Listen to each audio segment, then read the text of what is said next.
Last Monday, the Senate referred an inquiry into matters relating to pre-menopause and menopause to the Senate Community Affairs References Committee for inquiry and report by 10th of September 2024. Well, joining me live is Melissa Bowden, Senior HR Director for Asia Pacific and Japan at Workday. Melissa, thank you for joining us. How are you? I'm well, and thanks for having me. Well, this is a big topic. It affects so many people. In fact, give us some stats on how many people menopause affects in terms of symptoms. Yeah, certainly. Look, we know that from a symptom perspective, it's quite a lot. And if you think about 50% of the population are female, and they're certainly going to be going through that. So that's certainly one of those elements.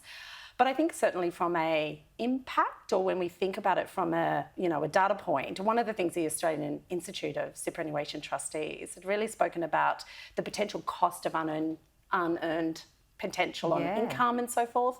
That was around 15 billion, which is pretty astronomical. And so that's going to be really important for as we think about that impact in individuals' ability to be able to earn. Yeah, that is a huge impact. And Dr. Karen McGrath, a GP and former president of the Australasian Menopause Society, welcomed the move in the Senate, and she made some interesting points. And she talks about menopause often occurs at a time when a lot of women perhaps are going through having adolescent children, perhaps ageing parents, demanding jobs. So it's a busy time for many people going through menopause and premenopause. Yeah, definitely. And I refer to it as the sandwich generation. It's the generation that's kind of in between this.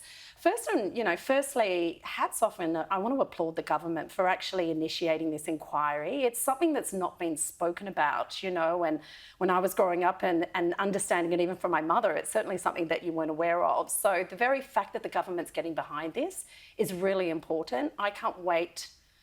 In a weird way, I can't wait to see the actual outcome of this back in September next year, primarily because I think it's really going to change the game. I mean, it's great to see the conversation has been elevated, but to see some foundational change in market, in industry, is going to be great because it's only going to have economic impact, and certainly is going to really help our females, and certainly are those individuals that go through these symptoms. Absolutely. And a lot of the symptoms can be mild, they can be severe, they can last for years. Talk us through some of the symptoms. We know the obvious ones with the hot flashes and memory loss. Yeah, so one of the things we do know is 25% of individuals that are going to go through peri or menopause are going to have debilitating symptoms, meaning that they're going to have leave of absence from work, they could force them into early retirement. And we know that these symptoms are really around, to your point, hot flushes and so on. But we also know that it creates a level of low self-esteem, anxiety, and certainly the women that I've spoken with, and I know, 1 minute they're in their career, they're really running a great game in terms of their potential and how well they're succeeding. And next minute they're having these symptoms that are drastically impacting their ability to perform. And it's hard, and so if they're not equipped or haven't got the relevant information to help them through that transition, then it's certainly, there's programs out there to help them, to support them through that. So tell us about Workday, a little bit about what it is and what you do with the program. Of course. So Workday, we are an enterprise application platform, and some of our products within that specifically is around human capital management. And so as part of our product, that's what we focus on within an industry sector. But as a company and as a culture, we really think about, we have this phrase that we've termed vibe. The vibe is around we value inclusion, equity and belonging, and for all. And so it's really important for us to be able to think about inclusive practices. And so as an organisation, we've really wanted to be at the forefront when we thought about inclusive practices. And so one of the things that we've done probably a couple of years ago was benchmarked ourselves against family-friendly workplaces and looked at industry benchmarking. And through that, we've got a lot of great information and insights of where we're really doing well. And it's great to say that one of the programs that we have is Maven.